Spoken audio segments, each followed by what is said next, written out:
Le-out ezibiza ngofela omuntwini isenkingeni njengamanje, uyakhala athi yena kuna makhozi amaningi angena efonini yakhe bamthreatenisha ngendaba ye-March and March.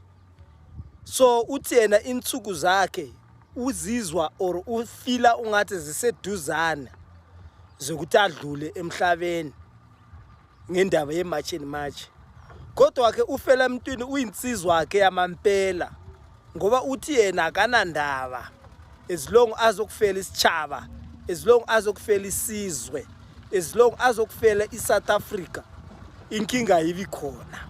Mara uthi yena uzongathi insuku zakhe sezidluli seziphelile emhlabeni, azisekho ziningi.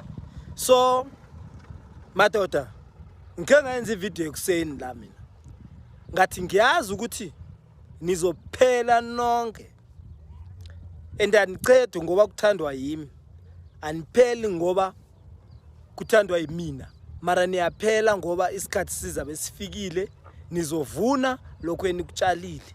Njengoba niyatshala nje niyokuvuna. Mina ngandana kuyimi bengizabe kukudala ngabaleka ngempilo yami ngaphuma kiyo lento le. Ungizwe umculo ushilo athi asizokwazi kumatcha unyaka wonke kungana impumelelo, ngoba kuyafana bafethu, angeke baze bahambe bonke. And number 2, kunendaba enikhulumisayo la yama-asylum. Khona into eningayaziyo, i-asylum iyavumela ukuthi umuntu aregister ibhizinisi la eMzansi.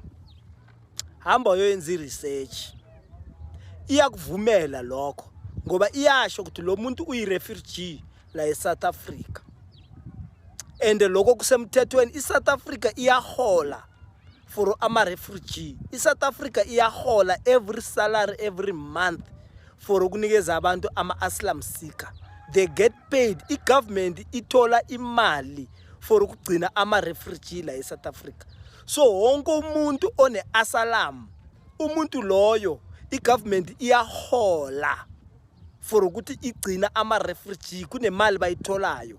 So bavumelekile ukuthi basebenze noma bafunde noma bavule amabhizinisi la eMzansi. Ekugcineni kwayo le ndaba izonishaya ngoba niyenza i-research. Into eniyaziyo kurasa emgwaqweni kuphela, i-research aniyenzi. So into le ekugcineni izonibetha.